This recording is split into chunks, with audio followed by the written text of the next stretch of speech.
We were excellent at appearing fine. Christmas cards with matching sweaters. Graduation speeches we practically choreographed. Mom kept the house smelling like cinnamon and discipline. Dad kept the accounts tidy and the stories cleaner. On the outside, we were the family everyone wanted to be. Stable, generous, right-minded. Behind the curtains, we were a machine built to keep its gears hidden. I noticed the cracks the day I stopped answering my father's calls. He'd been sick for a while, small things at first, a missed appointment here, an apology for forgetting something there, and I had been the one to step in. Between my job and his medical logistics, I handled the hospital bills, the calls to specialists, and for a time, his checkbook. It wasn't noble, it was habit. My family had always assumed I'd be the one to tolerate inconvenience. I liked being useful. It made the guilt I carried small enough to live with. Then 2 months after Dad's surgery, a letter arrived. A letter from a lawyer representing my sister, Chloe. "He's deteriorating," Chloe said over the phone. "He needs proper guardianship. You're not managing things properly. We're just trying to protect him."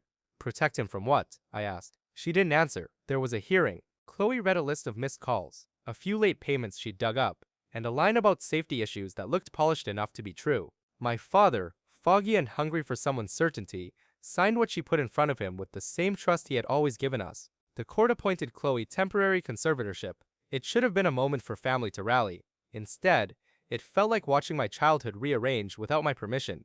When I asked Chloe elsewhere what had happened, genuinely, because until that point I still thought she might have been frightened and doing what she thought was right, she smiled a smile I used to recognize in photographs. "We can't keep letting you play the martyr," she said.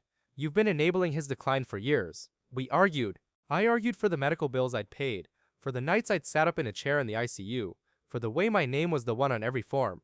She showed text messages, a handful of my exasperated replies, a couple of angry late-night voicemails. "You're right," she said when the judge asked. "We can't rely on him." It did not feel like protection, it felt like a coup.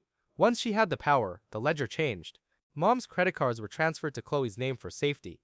Dad's long reliable checking account was siphoned into accounts I'd never seen. When I asked questions, my mother's eyes darted away as if she were learning lines she'd never known. The house felt like a public stage, where my past favors had been re-scripted into incompetence. I tried to be reasonable. I questioned the bills. I asked for copies of payments, of the new prescriptions, of the discharge paperwork.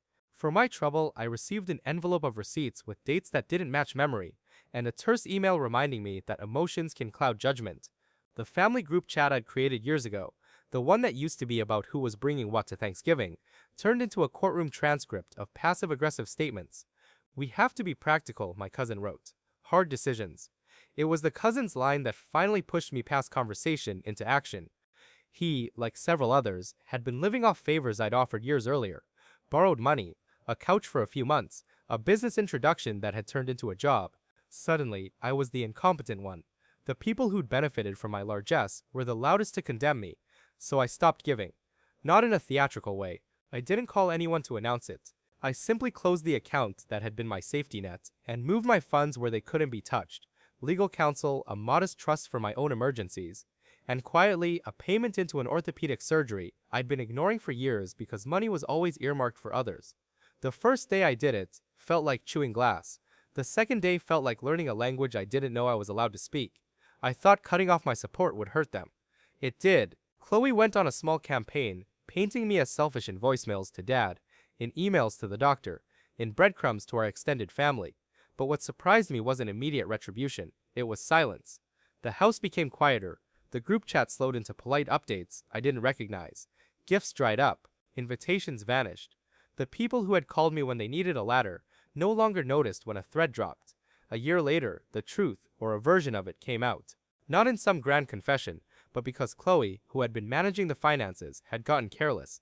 A tax audit, a suspicious withdrawal flagged by a bank, an account opened in Dad's name and redirected into a personal investment fund. There was no thundering courtroom moment. There were documents and a firm letter from an accountant that said plainly, some of the money we thought had been used for care had instead been invested in a fund titled C. Harrow Retirement Growth. People love skepticism with numbers. It's easier to confront math than to confront motives.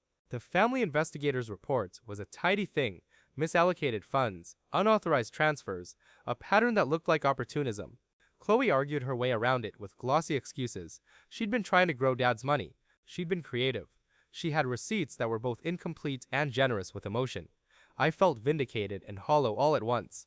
Vindication didn't stitch the evenings alone in the ICU back into place.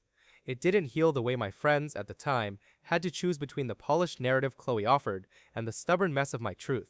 Legal action followed. Guardianship was revoked. There were penalties and statements, and, in a part of me I can't explain, a small pleasure in seeing the accounts corrected. But legal wins are blunt instruments. They rearrange money, not memory. Chloe lost control, yes, and Dad's funds were returned to conservatorship under a neutral third party, but she also had the one currency that doesn't show up on bank statements, the power to shape family stories. When the dust settled, I took what I had left from the ledger of my time, and the few relationships that hadn't evaporated, and I built a life that didn't rely on being needed. I mended old things. A friendship with a woman who had moved across the country but wrote letters like lifelines. A relationship with my sister Hannah, who had watched everything from the sidelines and finally reached for the phone. We met for coffee and traded small acts of repair, an apology that was honest, a confession that did not require absolution. I also learned to grieve. I grieved the version of my family that only existed in our cards and in the way we presented at business dinners. I grieved the kindnesses used as leverage. I grieved the nights I'd spent worrying that if I stopped giving, the machine we called family would fall apart. It did fall apart, but it didn't crush me. Years later, at Dad's memorial, Chloe stood apart from most of the attendees, a woman boxed in by fewer allies than she had once commanded. She gave a short, careful eulogy, formal, practiced, and then left early, with a face like someone who had read a script for the last time, but didn't quite remember the lines. At the reception, strangers and distant relatives, who had once admired our perfect photographs, spoke kindly to me, as if closure had arrived like a delayed holiday. Hannah pulled me close in a corner, cluttered with paper cups and stale cake. "You did the right thing," she said. It wasn't triumph in her voice, it was relief. The thing about cutting a branch isn't that the tree dies, it's that the shape changes. New light hits places that had been in shadow.